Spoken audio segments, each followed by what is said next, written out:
ഇന്ന് ഒരുപാട് പേര് ഉറക്കം കിട്ടാത്തതിന്റെ പല ബുദ്ധിമുട്ടുകൾ അനുഭവിക്കുന്നുണ്ട്. പ്രധാനമായും നമ്മുടെ തെറ്റായ ജീവിതശൈലി കൊണ്ടാണ് ഇന്ന് നമുക്ക് നല്ലൊരു ഉറക്കം കിട്ടാത്തത്. ചിലർക്ക് ചില എൻഡോക്രൈൻ അസുഖങ്ങൾ കൊണ്ട്, തൈറോയ്ഡ് പോലുള്ള രോഗങ്ങളുള്ളവർക്ക് ഇങ്ങനെ കണ്ടിന്യൂസ് ആയിട്ട് ഉറക്കം കിട്ടാതിരിക്കാം. അല്ലെങ്കിൽ വൈകിട്ട് കാപ്പി കുടിക്കുന്ന ശീലമുള്ളവരാണെങ്കിൽ മാക്സിമം കാപ്പി ഒഴിവാക്കുക. കാപ്പി നമ്മുടെ ഉറക്കത്തിനെ ഡിസ്റ്റർബ് ചെയ്യുകയും നമ്മളെ കുറച്ചുകൂടി സ്റ്റിമുലേറ്റ് ചെയ്യുകയും ചെയ്യും. അതുപോലെ തന്നെ ചില കുട്ടികൾക്ക് ഉറക്കം കൃത്യമായിട്ട് വന്നില്ലെങ്കിൽ എപ്പിലെപ്സി പോലെയുള്ള ഫിറ്റ്സ് ഒക്കെ വരുന്നതായിട്ട് കാണാം. നീർക്കെട്ട് വീഴുന്നതിന്റെ ഭാഗമായിട്ട് പിന്നീട് പല അവയവങ്ങളെയും അത് ബാധിക്കുന്നു.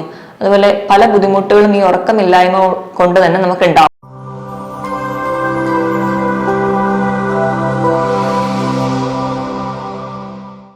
ഹായ്, ഞാൻ ഡോക്ടർ പ്രിയ, Q1 ഹെൽത്ത് കെയറിലെ ഹോമിയോപ്പതിക് ഫിസിഷ്യനാണ്. ഇന്ന് നമുക്കറിയാം, ഏറ്റവും കൂടുതൽ നമ്മുടെ ശരീരത്തിന്റെ ആരോഗ്യത്തിന് വേണ്ടി രണ്ട് ഘടകങ്ങളാണ്. ഒന്ന് ഭക്ഷണവും, രണ്ടാമത് കൃത്യമായ നല്ലൊരു ഉറക്കവും. ഇന്ന് ഒരുപാട് പേര് ഉറക്കം കിട്ടാത്തതിന്റെ പല ബുദ്ധിമുട്ടുകൾ അനുഭവിക്കുന്നുണ്ട്. പല കാരണങ്ങൾ കൊണ്ട് ഇന്ന് ആൾക്കാർക്ക് ഉറക്കം കിട്ടാത്തതായി വരുന്നുണ്ട്. പ്രധാനമായും നമ്മുടെ തെറ്റായ ജീവിതശൈലി കൊണ്ടാണ് ഇന്ന് നമുക്ക് നല്ലൊരു ഉറക്കം കിട്ടാത്തത്. നല്ലൊരു ഉറക്കം കിട്ടിയാൽ മാത്രമേ നമ്മുടെ ശരീരവും മനസ്സും ഒക്കെ നല്ലോണം റിലാക്സ് ചെയ്യാൻ പറ്റുള്ളൂ.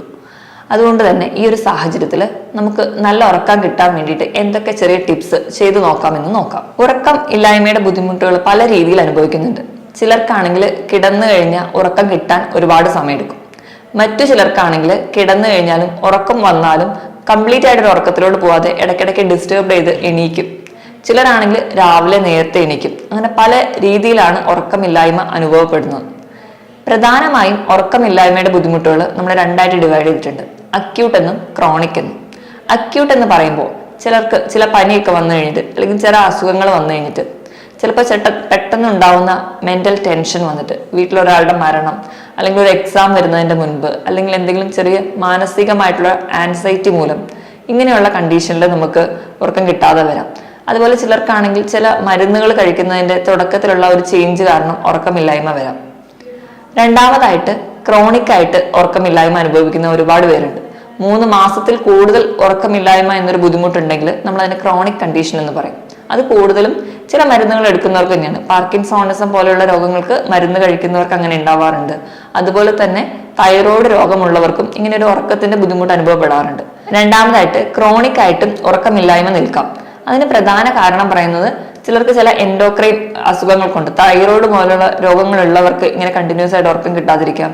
അതുപോലെ തന്നെ പാർക്കിൻസോണിസം പോലെയുള്ള രോഗങ്ങൾക്ക് മരുന്ന് കഴിക്കുന്നവർക്ക്, അതുപോലെ കണ്ടിന്യൂസ് ആയിട്ട് ഡിപ്രഷന് മെഡിസിൻ കഴിക്കുന്നവർക്ക്, ക്യാൻസറിന്റെ ചില മരുന്നുകളുടെ ഭാഗമായിട്ട് ഇന്ന് പലർക്കും കണ്ടിന്യൂസ് ആയിട്ട് ഒരു 3 മാസത്തിൽ അധികമായിട്ട് ഉറക്കം കിട്ടാതെ വരുമ്പോഴാണ് നമ്മളതിനെ ഒരു ക്രോണിക് കണ്ടീഷൻ എന്ന് പറയാറ്. കൂടുതലായിട്ടും ഈ ഉറക്കമില്ലായ്മ അനുഭവിക്കുന്നത് കൂടുതൽ പ്രായം ചെന്നവരാണ്. പ്രായം ചെല്ലുമ്പോൾ അവരുടെ ഉണ്ടാവുന്നതായിട്ടുള്ള മെന്റൽ ചേഞ്ചസ്, അതുപോലെ സ്ത്രീകളിലാണെങ്കിൽ ആർത്ത വിരാമത്തോടു കൂടി ഉണ്ടാവുന്ന ഹോർമോണൽ ചേഞ്ചസ്, ഇത് മൂലമൊക്കെ അവർക്ക് ഉറക്കം നഷ്ടപ്പെടുന്നുണ്ട്. അതുപോലെ തന്നെ ആസ്മ, COPD പോലെയുള്ള രോഗങ്ങളുള്ളവരിൽ, അതുപോലെ മദ്യപിക്കുന്നവരിൽ അവർക്ക് ഒരു ക്ഷീണം മാത്രമേ കിട്ടുള്ളൂ. കണ്ടിന്യൂസ് ആയിട്ടുള്ള ഒരു ഡീപ്പ് സ്ലീപ്പ് കിട്ടാറില്ല. ഇവർക്കൊക്കെയാണ് കൂടുതലായിട്ടും ഉറക്കത്തിൽ ഇല്ല എന്നുള്ളൊരു ബുദ്ധിമുട്ട് കൂടുതലായിട്ടും നമ്മുടെ ക്ലിനിക്കിലൊക്കെ കംപ്ലൈന്റ് ആയിട്ട് വരുന്നത്. നോർമലി ഒരു കുഞ്ഞ് ജനിച്ച് വീഴുമ്പോൾ ഒരു 16 മണിക്കൂർ വരെ അതിന് ഉറക്കം വേണം എന്നാണ് പറയുന്നത്. ഇപ്പൊ ഒരു കൗമാര പ്രായം വരെയുള്ള കുട്ടികളാണെങ്കിൽ ഒരു 10 മണിക്കൂറെങ്കിലും അവർക്ക് കൃത്യമായിട്ട് ഉറക്കം വേണം. അതിലും മുതിർന്നവരാണെങ്കിൽ ഒരു 7 മുതൽ 8 മണിക്കൂർ വരെ ശരാശരി ഒരാൾക്ക് കണ്ടിന്യൂസ് ആയിട്ട് നല്ല ഡീപ്പ് സ്ലീപ്പ് കിട്ടിയാൽ മാത്രമേ അവരുടെ ശരീരവും മനസ്സും ഒക്കെ ഒരു പ്രോപ്പറായിട്ട് ഫങ്ഷൻ ചെയ്യത്തുള്ളൂ. ഇപ്പൊ നമുക്കറിയാം, ഒരു രോഗം വന്നാലും എല്ലാവരും പറയാ ഉറങ്ങി എണീറ്റ ഒരുപാട് അസുഖങ്ങൾ മാറുന്നതാണ്. അതിന് കാരണം എന്ന് വെച്ച് കഴിഞ്ഞാൽ, നമ്മൾ ഉറങ്ങുമ്പോൾ നമ്മുടെ തലച്ചോറിൽ നിന്ന് സൈറ്റോകൈനിൻ എന്ന് പറയുന്ന ഒരു കോമ്പൗണ്ട് ഉണ്ടാവുന്നുണ്ട്. ഈ സൈറ്റോകൈനിൻ നമ്മുടെ ശരീരത്തിൽ പല രോഗങ്ങൾ കൊണ്ടുണ്ടാവുന്ന നീർക്കെട്ടുകളൊക്കെ മാറ്റാൻ സഹായിക്കുന്നു. അതുകൊണ്ട് തന്നെയാണ് നല്ലൊരു ഉറക്കം കിട്ടിയാൽ തന്നെ ഒരു 90% രോഗങ്ങൾക്കും ഒരു കുറവ് അനുഭവപ്പെടുന്നത്. ഇനി നല്ലൊരു ഉറക്കം കിട്ടാൻ വേണ്ടി നമുക്ക് വീട്ടിലൊക്കെ തന്നെ നമുക്ക് തന്നെ പരീക്ഷിക്കാവുന്ന ചെറിയ ടിപ്സ് എന്തൊക്കെയാണെന്ന് നോക്കാം. ഒന്നാമതായിട്ട്, ഇനി ഉറക്കക്കുറവുള്ളവരാണെങ്കിൽ നിങ്ങൾ വൈകിട്ട് ചെറിയ തോതിലുള്ള ഒരു വ്യായാമമെങ്കിലും ചെയ്യാൻ വേണ്ടി ശ്രദ്ധിക്കുക. ഇപ്പൊ കൃത്യമായിട്ട് വ്യായാമം ഒന്നും ചെയ്യാൻ പറ്റാത്തവരാണെങ്കിൽ ഒന്ന് ഒരു ഈവനിങ് വാക്കെങ്കിലും ചെയ്യുന്നത് നമുക്ക് നമ്മുടെ ശരീരത്തിൽ നല്ല ഹാപ്പി ഹോർമോൺസ് ആയിട്ടുള്ള എൻഡ്രോഫിൻസ് ഉണ്ടാവും. ഈ എൻഡ്രോഫിൻസ് ഉണ്ടാവുന്നത് വഴി നമ്മുടെ ബ്രെയിനിനെ കുറച്ചുകൂടെ റിലാക്സ് ചെയ്യാനും നമുക്ക് പെട്ടെന്ന് ഉറക്കം കിട്ടാനും സഹായിക്കും. രണ്ടാമതായിട്ട്, നമുക്ക് ഉറങ്ങുന്നതിന്റെ തൊട്ട് മുൻപായിട്ട് നമ്മൾ ദേഹം മാത്രം ഒന്ന് കഴുകുക. അങ്ങനെ കഴുകുന്നത് വഴി നമ്മുടെ അറ്റ്മോസ്ഫിയർ ടെമ്പറേച്ചറിനേക്കാളും നമ്മുടെ ശരീരത്തിന്റെ ടെമ്പറേച്ചർ 2 ഡിഗ്രി കുറഞ്ഞു നിൽക്കാൻ വേണ്ടി കാരണമാകും. ഇങ്ങനെ നമ്മുടെ ശരീരത്തിന്റെ ടെമ്പറേച്ചർ കുറയുന്നത് വഴി നമുക്ക് പെട്ടെന്ന് ഉറക്കം കിട്ടാൻ വേണ്ടി നമ്മളെ സഹായിക്കുന്നുണ്ട്. ഈ ഒരു കാരണം കൊണ്ട് തന്നെയാണ് ഈ പഴയ ആൾക്കാരൊക്കെ ഉറങ്ങുന്നതിന് മുൻപ് കാല് കഴുകുന്നത്. അപ്പം നമ്മുടെ ബോഡി കുറച്ചും കൂടെ കൂൾ ചെയ്യുകയും അത് നമുക്ക് പെട്ടെന്ന് ഒരു ഉറക്കം കിട്ടാനും നമ്മുടെ ബോഡി കുറച്ചുകൂടെ ഈസി ആയിട്ട് റിലാക്സ് ചെയ്യാനും നമ്മളെ സഹായിക്കും. അടുത്തതായിട്ട് നമുക്ക് ഉറങ്ങുന്നതിന് ഒരു 2 മണിക്കൂർ മുൻപെങ്കിലും നമ്മൾ ഭക്ഷണം കഴിക്കാൻ വേണ്ടി ശ്രദ്ധിക്കുക. കാരണം എന്ന് വെച്ച് കഴിഞ്ഞാൽ നമ്മൾ ചിലരുടെ ഒരു ലൈഫ് സ്റ്റൈൽ വെച്ചിട്ട് നമ്മൾ കഴിച്ച ഉടനെ തന്നെ കിടക്കും. കഴിച്ച ഉടനെ തന്നെ കിടക്കുമ്പോൾ നമുക്കൊരു മയക്കം മാത്രമേ കിട്ടുള്ളൂ, പക്ഷെ നമുക്കൊരു കണ്ടിന്യൂസ് അല്ലെങ്കിൽ ഒരു ഡീപ്പ് സ്ലീപ്പ് കിട്ടില്ല. കാരണം എന്താണെന്ന് വെച്ചിട്ടുണ്ടെങ്കിൽ നമ്മൾ കഴിച്ച ഉടനെ തന്നെ കിടക്കുമ്പോൾ നമ്മുടെ തലച്ചോറും നമ്മുടെ ദഹനേന്ദ്രങ്ങളെല്ലാം പ്രവർത്തിച്ചുകൊണ്ടേയിരിക്കും. നമ്മുടെ ബോഡി ഒരു കംപ്ലീറ്റ് റെസ്റ്റിലോട്ട് വരില്ല. അപ്പൊ നമുക്ക് ആ വയറ് നിറഞ്ഞതിന്റെ ഭാഗമായിട്ട് ഒരു ക്ഷീണം മാത്രമേ തോന്നുള്ളൂ, ഒരു ഡീപ്പ് സ്ലീപ്പ് കിട്ടില്ല.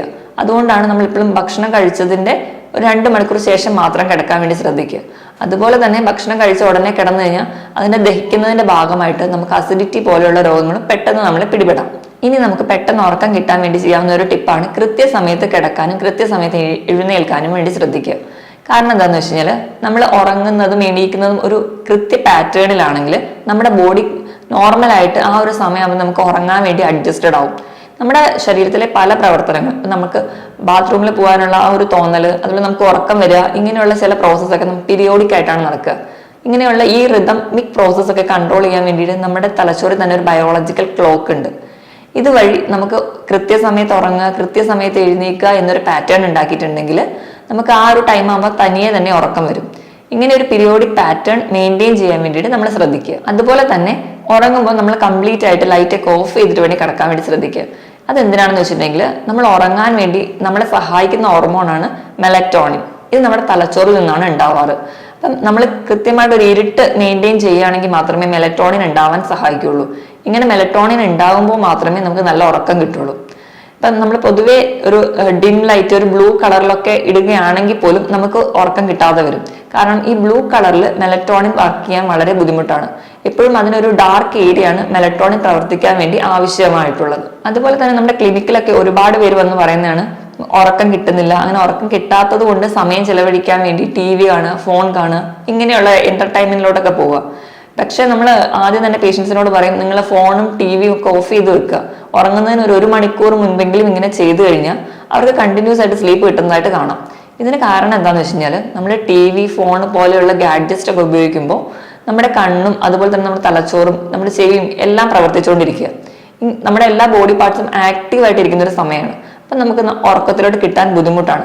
അതിന് പകരം എപ്പോഴും നമ്മൾ ഈ ഒരു ഇലക്ട്രോണിക്സ് ഉപയോഗങ്ങളൊക്കെ നേരത്തെ കുറയ്ക്കുകയും അതുപോലെ മാറ്റി വെക്കുകയും ചെയ്തു കഴിഞ്ഞാൽ നമുക്ക് കുറച്ചും കൂടെ പെട്ടെന്ന് ഉറക്കം കിട്ടാൻ വേണ്ടി സഹായിക്കും.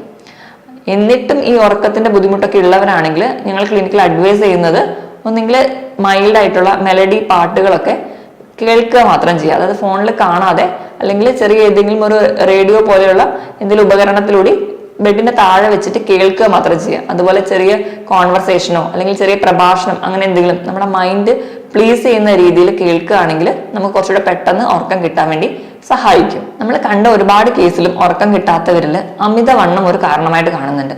അമിതവണ്ണം മൂലം നമുക്ക് രാത്രി കിടക്കുമ്പോൾ നമുക്ക് ഒബ്സ്ട്രക്റ്റീവ് സ്ലീപ്പ് ആപ്നിയ എന്ന് പറയുന്ന ഒരു കണ്ടീഷൻ, അതുപോലെ കൂർക്കം വലിയൊക്കെ കൂടുതലായി കാണാം. ഇങ്ങനെ അമിതവണ്ണം ഉള്ളവർക്കാണെങ്കിൽ കഴുത്തിന്റെ അവിടെയൊക്കെ കൊഴുപ്പ് അടിയുന്നതിന്റെ ഭാഗം നമുക്ക് ശ്വസിക്കുന്ന ആ എയർ വേയിലേക്ക് നമ്മുടെ കൊഴുപ്പ് വന്ന് അടിയുകയും ഉറക്കത്തിലൊരു ഡിസ്റ്റർബൻസ് തോന്നും, പെട്ടെന്ന് ശ്വാസം കിട്ടാതെ ആവുകയും ഇടയ്ക്ക് ഞെട്ടി എണീക്കുന്നതായിട്ടും കാണാം. ഈ ഒരു കണ്ടീഷനാണ് നമ്മൾ ഒബ്സ്ട്രക്റ്റീവ് സ്ലീപ്പ് ആപ്നിയ എന്ന് പറയുക.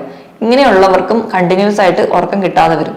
ഇങ്ങനെയുള്ളവർക്ക് ഉറക്കം കിട്ടാനായിട്ട് ഏറ്റവും നല്ല ടിപ്പ് എന്ന് പറഞ്ഞാൽ വെയിറ്റ് കുറയ്ക്കുക എന്നുള്ളതാണ്. നമ്മൾ കൃത്യമായിട്ട് വ്യായാമം ചെയ്യുന്നതിലൂടെയും ചിട്ടയായ ഒരു ഭക്ഷണ രീതിയിലൂടെയും വെയിറ്റ് കുറച്ച് കഴിഞ്ഞാൽ നമുക്ക് തന്നെ നല്ലൊരു ഉറക്കം കിട്ടാനും നമ്മുടെ ബോഡി കുറച്ചുകൂടി സ്മൂത്തനായിട്ടും റിലാക്സ് ചെയ്യുന്നതായിട്ട് കാണാൻ പറ്റും. പിന്നെ നല്ല ഉറക്കം കിട്ടാൻ വേണ്ടി നമുക്ക് യോഗ, മെഡിറ്റേഷൻസ് ഒക്കെ ഫോളോ ചെയ്യാം. ഇങ്ങനെയൊക്കെ ചെയ്തു കഴിഞ്ഞാൽ നമുക്ക് ഒരുപാട് മെന്റലി സ്ട്രെസ് ഒക്കെ കുറയ്ക്കാൻ പറ്റും. ഒരുപാട് പേർക്കും ഉറക്കം കിട്ടാത്തതിന്റെ, മെയിൻലി ഒരു ടീനേജേഴ്സ് ഒക്കെ ആയിട്ടുള്ള ആൾക്കാർ ക്ലിനിക്കിൽ വരുന്നതിന്റെ ഉറക്കമില്ലാത്തതിന്റെ കേസ് എടുത്തു കഴിഞ്ഞാൽ അവരുടെ മെയിൻ പ്രശ്നം ടെൻഷൻ, ആൻസൈറ്റി, ഡിപ്രഷൻ ഒക്കെയാണ്. ഇങ്ങനെയൊക്കെ ഉള്ളവരാണെങ്കിൽ മാക്സിമം യോഗയ്ക്ക് വേണ്ടിയിട്ട് പോവുക. അങ്ങനെയൊക്കെ ചെയ്ത് കഴിഞ്ഞാൽ നമുക്ക് കുറച്ചുകൂടെ മൈൻഡ് ഫ്രീ ആക്കാൻ പറ്റും. അതുപോലെ തന്നെ യോഗയിൽ പ്രാണായാമം ഒക്കെ പ്രാക്ടീസ് ചെയ്ത് കഴിയുമ്പോൾ കുറച്ചുകൂടെ മൈൻഡൊക്കെ ഫ്രീ ആക്കാനും പെട്ടെന്ന് ഉറക്കം കിട്ടാനും സഹായിക്കും. അതുപോലെ തന്നെ ഇപ്പൊ ഉറക്കം കിട്ടാതൊക്കെ വരുന്ന ബുദ്ധിമുട്ട് ഉള്ളവരാണെങ്കിൽ നമ്മൾ രാത്രി കിടക്കുമ്പോൾ മൈൻഡ്, അതുപോലെ നമ്മുടെ മസിൽസും ബോഡിയൊക്കെ ഒന്ന് ടൈറ്റ് ആക്കി വെക്കുക. നീണ്ടു നിവർന്ന് കിടന്ന് ബോഡിയൊക്കെ ഒന്ന് ടൈറ്റ് ആക്കി വെച്ചതിന് ശേഷം വായിലൂടെ നല്ലപോലെ ശ്വാസം എടുത്ത് മൂക്കിലൂടെ പതുക്കെ പുറത്ത് വിടുക. ഇങ്ങനെ ഒരു ബ്രീത്തിങ് എക്സസൈസ് കിടന്നുകൊണ്ട് തന്നെ ചെയ്തു കഴിഞ്ഞാൽ ഒരു 2 മിനിറ്റ് ഒക്കെ ചെയ്യുമ്പോഴത്തേക്കും, അത് കഴിഞ്ഞതിന് ശേഷം നമ്മുടെ മസിൽസ് ഒക്കെ ഒന്ന് റിലാക്സ് ചെയ്യുമ്പോഴത്തേക്കും നമുക്ക് ആ ഉറക്കത്തിന്റെ ആ ഒരു ക്ഷീണത്തിലേക്ക് നമ്മൾ പെട്ടെന്ന് വരുന്നതായിട്ട് കാണാം. അതുപോലെ ഉറക്കക്കുറവൊക്കെ ഉള്ളവരാണെങ്കിൽ രാത്രി മാക്സിമം തൈര്, അതുപോലെ എണ്ണയിൽ വറുത്തതും പൊരിച്ചതുമായിട്ടുള്ള ഭക്ഷണങ്ങൾ, ഗ്യാസ് ഉണ്ടാക്കുന്ന ഭക്ഷണങ്ങൾ, ഇതൊക്കെ പൂർണ്ണമായിട്ടും ഒഴിവാക്കുക. പകരം അവർക്ക് കിടക്കുന്നതിന് മുൻപായിട്ട് ഒരു ഗ്ലാസ് ഇളം ചൂടുള്ള പാല് കുടിക്കാം. അതുപോലെ തന്നെ വൈകിട്ടത്തെ ഭക്ഷണം കുറച്ച് നേരത്തെയും കഴിക്കുക, ധാരാളം ഫ്രൂട്ട്സും വെജിറ്റബിൾസും ഒക്കെ കഴിക്കുക. ഇതൊക്കെ ചെയ്യുന്ന വഴി നമുക്ക് ഒരു പരിധി വരെയൊക്കെ നമ്മുടെ ഉറക്കം കൺട്രോൾ ചെയ്യാനും നമുക്ക് നല്ല ഒരു ഉറക്കം കിട്ടാനും നമ്മളെ സഹായിക്കും. ഇതോടൊപ്പം തന്നെ നമ്മൾ വൈകിട്ട് ഒരു 2 മണിക്ക് ശേഷം, അല്ലെങ്കിൽ വൈകിട്ട് കാപ്പി കുടിക്കുന്ന ശീലമുള്ളവരാണെങ്കിൽ മാക്സിമം കാപ്പി ഒഴിവാക്കുക. കാപ്പി നമ്മുടെ ഉറക്കത്തിനെ ഡിസ്റ്റർബ് ചെയ്യുകയും നമ്മളെ കുറച്ചുകൂടി സ്റ്റിമുലേറ്റ് ചെയ്യുകയും ചെയ്യും. അതുകൊണ്ട് തന്നെ രാത്രി നമുക്ക് ഉറക്കം കിട്ടാൻ ലേറ്റ് ആവാൻ കാരണമാവുന്നുണ്ട്.